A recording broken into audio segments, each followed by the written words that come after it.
वस्सलातु वस्सलामु अला सय्यिदिल अंबिया'i वल मुरसलीन अम्मा बाद फ़अऊज़ु बिल्लाहि मिनश शैतानिर रजीम बिस्मिल्लाहिर रहमानिर रहीम फलौला नफ़रा मिन कुल्लि फ़िरक़तिन मिनहुम ताइफ़तुन लियतफ़क़्क़हू फ़िद्दीन सदक़ल्लाहुल अज़ीम।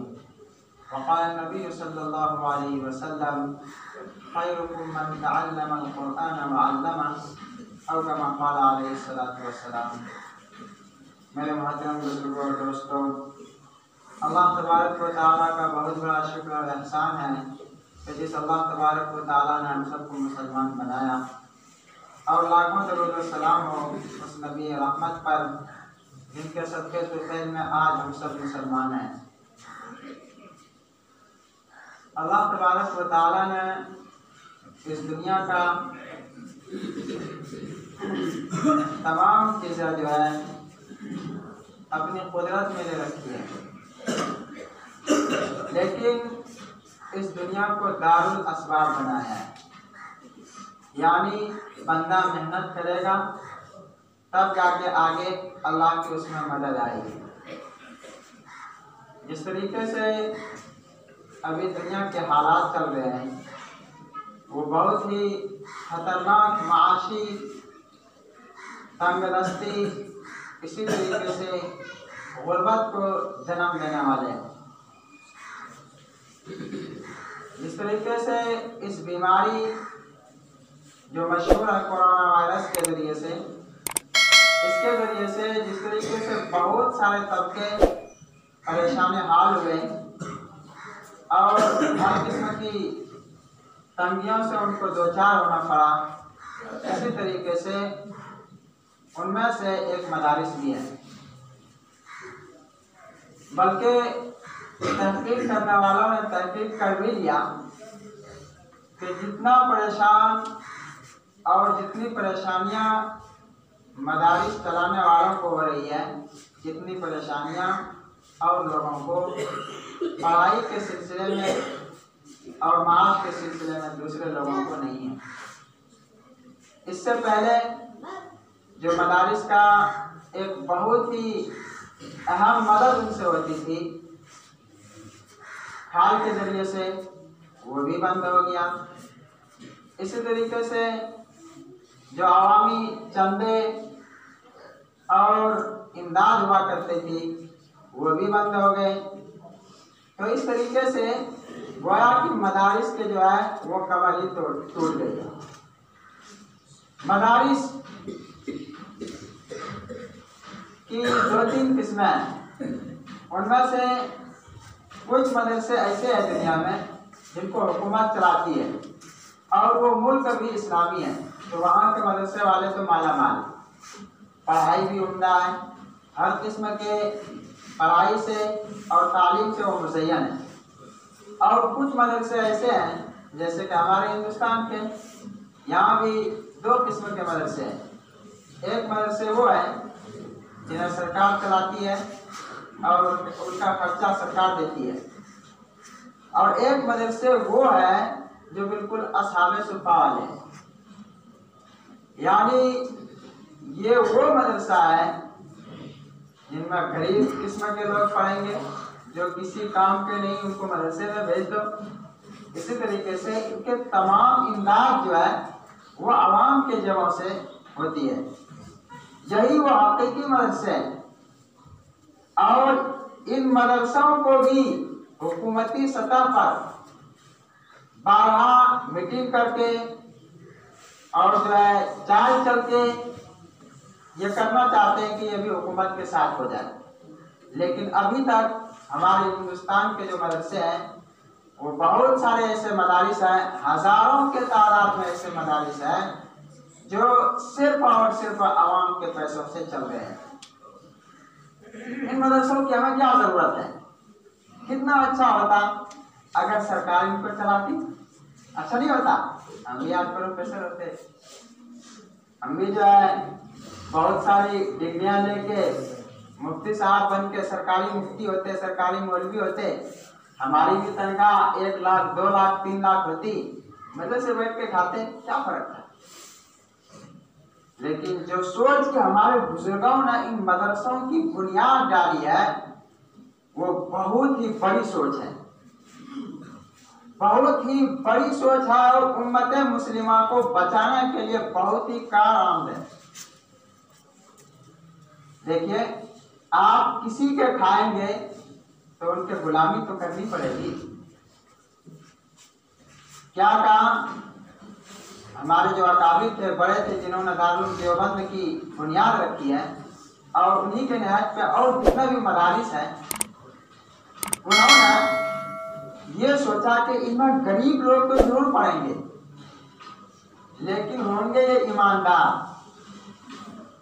सरकार का हम किसी भी फंड को नहीं लेंगे, क्यों?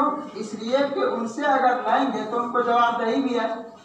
इसी तरीके से वो जो कहेंगे वही हमें करना पड़ेगा।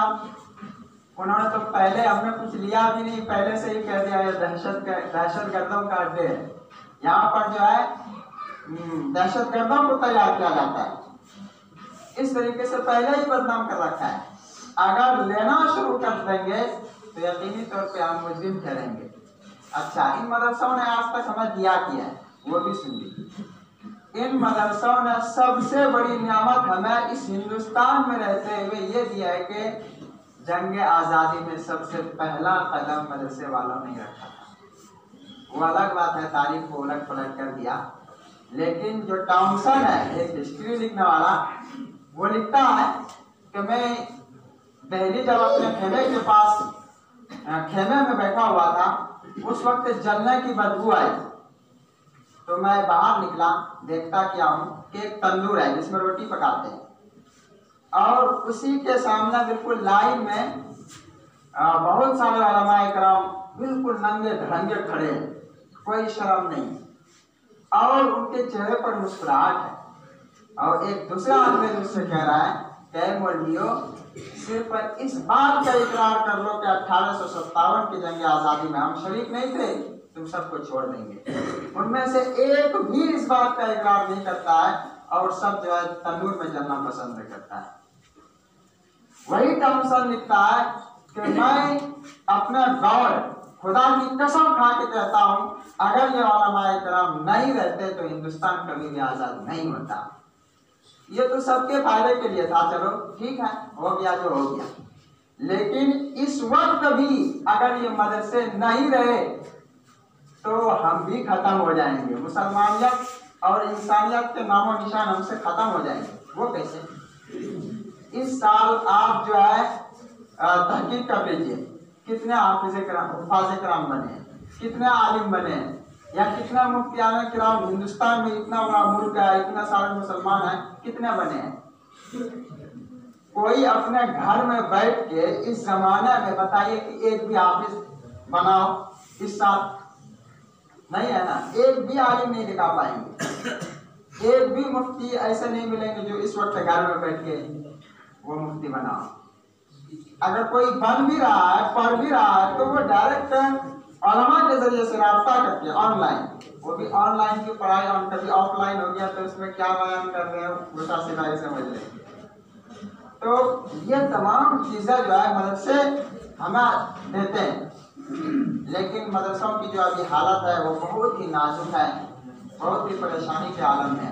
दूसरी बात आपको मिसाल के जरिए से बात समझाना चाहता हूँ। देखिए, स्कूल बंद है लेकिन मास्टर साहब को तो बिल्कुल मजे है, बंद में रहे उससे क्या फर्क पड़ता है, पैसा तो आ रहा है ना। इसी तरीके से बहुत सारे कमेटियाँ ऐसी है जो बंद है लेकिन पैसा तो आ रहा है जेब में, कोई दिक्कत नहीं है, या ड्यूटी भी हल्की फुल्की है। अब मौलवियों से क्या बिल्कुल खाली खड़ी होगी, बिल्कुल खत्म, एक साल से जो है बिल्कुल बंद है।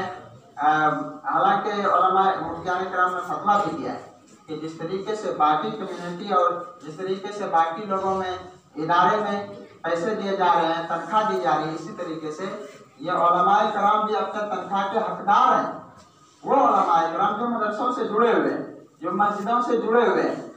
अब अगर हम ही बेवफाई कर देंगे तो बताइए फिर हम में से उलमाए किराम कौन बनेंगे, मुफ्तियाने किराम कौन बनेंगे? अब देखिए, बहुत सारी जगहों से शिकायत आ रही है कि मस्जिद में अगर रहना है तो फ्री में रहो, बहुत सारे मदरसे से ऐसी शिकायत आ रही कि रहना है तो फ्री में रहो, दिन का काम करने चले हो पैसा लेते हो। तो यही बात पहले बोलने में क्या था, लॉकडाउन लगने से पहले हम बोलते अगर रहना है तो फ्री में रहो, हम रहते या न रहते देख लेते। हजरत अबू बकर सिद्दीक रज़ी अल्लाह अन्हु जब खलीफा बनाए गए थे तो एक पैसा भी नहीं लिया, हम कुछ नहीं लेंगे ऐसे ही खलीफा रहेंगे। हजरत उमर रास्ते में मिल गए, हजरत अबू बकर सिद्दीक जो है कपड़ा बेचा करते थे, तो रास्ते में हजरत उमर रज़ी अल्लाह अन्हु मिल गए। हजरत उमर रज़ी अल्लाह अन्हु ने अर्ज किया, अमीरुल मोमिनीन आप कहाँ जा रहे हो? हम अमीरुल मोमिनीन है, हम अपने रिस्क तलाश करने जा रहे हैं, कपड़ा बेचने जा रहे हैं। हजरत आप कपड़े बेचने में लग जाओगे तो अदालत का काम कौन करेगा, हुकूमत का काम कौन करेगा? तो एक काम कीजिए, हम बैतुल माल से आपको देंगे। तो देखिए बैतुल माल से उस वक्त उनका वो तनख्वाह जारी हुई है बहुत कम, वही तर्ज और वही बिल्कुल मिशन आज भी हमारे मदारिस के हैं। अगर ये मदरसे भी खत्म हो जाएंगे तो रूस वाली कहानी हिंदुस्तान में हो जाएगी। पता है ये बुखारा समरकंद जहां कुरान के बाद सबसे बड़ी हदीस की किताब बुखारी शरीफ लिखी गई है, मेरे अरब मदरसा है, वहां आज जो है किसी मुसलमान को दाखिल होने की इजाजत नहीं है। बुखारी शरीफ वहां पर लिखी गई। इमाम तिरमिजी बहुत बड़े इमाम थे और उन्होंने तिरमिजी शरीफ किताब लिखी, इतनी मोटी इतनी बड़ी, वो तमाम के तमाम आज खंडर पड़े हुए हैं। क्यों? वहां क्या किया इन्होंने चाल चली, वहां खतरनाक किस्म के ज़हीन लड़कों को उस मदरसे में दाखिल किया गया। वो जो है तैयार हुए, मजहबन वो क्या थे, यहूदी, और शाम में वो घर जाते थे, माँ बाप कहते थे देखो हम यहूदी है, तुम्हें काम करना है कि इस्लामी उलूम को अच्छी तरीके से सीखना है, फिर बाद में जो है इन्हीं का बेड़ा गर्क करना है। चुनांचे वो इस मुहिम में कामयाब हुए, वो बहुत बड़े मुफ्ती बन गए। और जब मुकाबला हुआ तो सब में ज्यादा इसका नंबर आया, इस्लामी मुफ्ती इसको बना दिया, था कौन, यहूदी। अब क्या किया, वो फतवा देने लगा उल्टा सीधा। कैसे? जैसे औरतों का बाल रखना जो है जरूरी है, लाजिम है, तो उन्होंने क्या फतवा दिया कि औरतें बाल न रखें, मुंडवा दें। कहा क्यों? कहा इसलिए कि औरतों के जो बाल है इतने घने होते हैं, इसमें जूं पड़ जाती है, जूं आपस में जिना करते हैं और जिना करना हराम है, इसलिए क्या कर दो, औरतों के बाल मुंड दो। अब मुफ्ती आजम का जो है फतवा आ रहा है तो क्या करेगा लोग, और नहीं करेगा तो हुकूमत की तरफ से दबाव। तो उन्होंने ऐसा फसाद मचाया, इतना फैलाया लोगों में कि वो तमाम के तमाम जो मुसलमान वहाँ थे बिल्कुल परेशान हो गए। और फिर आखिर एक दिन ऐसा आया कि वो फिर गुलामी की जंजीरों में जकड़ गए। उस वक्त भी वहाँ के कुछ लोगों ने मदारिस को बचाया। कैसे? तह खान लिया, अंडरग्राउंड बनाया, और वहाँ पर 6-6 महीने के जो राशन लेके जाते थे और बाहर जो शराब की बोतलें लगा देते थे, और जो 6-6 महीने के बाद निकलते थे हाफिज कुरान होकर, उलमाए दीन होकर। तो इतनी उन्होंने मेहनत की और इतनी उन्होंने परेशानी उठाई, तब जाके अभी वहाँ पर इमाम साहब जो होते हैं पता कैसा होते हैं, कोई दाढ़ी और ये इस्लामी लिबास कुछ नहीं, बिल्कुल एक सादा सा आदमी जैसे होते हैं, दाढ़ी सब खत्म करके यहाँ पर मेहराब के सामने कोट पहन के सब कुछ उतार देता है, फिर जाके जुब्बा पहन के वहाँ नमाज पढ़ता, फिर खोल के रख देता है। 2-3 सूरह याद है जहाँ बुखारी शरीफ लिखी गई थी, वहाँ की हालत है। तो ये मदरसे वालों की तरफ से जो है भेजा गया है, मैं पढ़ के सुना देता हूँ। आप हज़रात ये बात अच्छी तरीके से जानते हैं कि कोरोना वायरस की बिना पर लगने वाले लॉकडाउन की वजह से दीन के सबसे अहम मराकिज़ यानी मदारसे इस्लामिया रमज़ान मुबारक से 2 माह कबल ही बंद है, जिस बिना पर रमज़ान नीज़ ईद कुर्बान के मौके पर वसूली से महरूम रही है। साबका कर्जों नीज़ 7-8 महीनों से असातिज़ा की बकाया तनख्वाहों ने मदारिस को बोझल कर डाला है। नीज़ अगर अचानक हुकूमत की जानिब से तालीमी निज़ाम शुरू करने का ऐलान हो जाए तो मदरसों के पास इतनी गुंजाइश नहीं कि वह इमदादी तलबा की किफ़ायत की जिम्मेदारी बर्दाश्त कर सके। इन तमाम हालात पर राब्ता मदारिस इस्लामिया ज़िला गोड्डा के मरकजी जिम्मेदारों ने गहराई के साथ गौर किया और इस नतीजा पर पहुँचे कि वह आप मुहसिनीनों मुखय्यरीन से अपील करें कि जिस तरह हर साल मदारिस के असातिज़ा सुफरा फसलों की वसूली के लिए आपकी खिदमत में हाजिर होते हैं और आप उनका ताउन करते हैं, इसी तरह एक साल भी वो हजरात आपकी खिदमत में हाजिर हों और आप उनका बढ़ चढ़ कर ताउन करें। अल्लाह आप हजरात को परेशानियों की इस घड़ी में उनकी इमदाद करने का बेहतरीन अजर अता फरमाए, आमीन। ये मुफ्ती इकबाल साहब कासमी, सेक्रेटरी राब्ता मदारिस इस्लामिया जिला गोड्डा और जुमला अरकान मदारिस, यह उनकी तरफ से ऐलान आया है। तो गुजारिश ये है कि बढ़ चढ़ कर जो लोग ज़कात अदा नहीं किए अभी तक या इमदाद करना चाहते हैं, वो मदारिस में इस वक्त ज़्यादा से ज़्यादा ध्यान दें ताकि जो है हमारे कौम के रहबर और रहनुमा बन पाए। अल्लाह तबारक व तआला हम सबको कहने सुनने से ज़्यादा अमल करने की तौफीक अता फरमाए।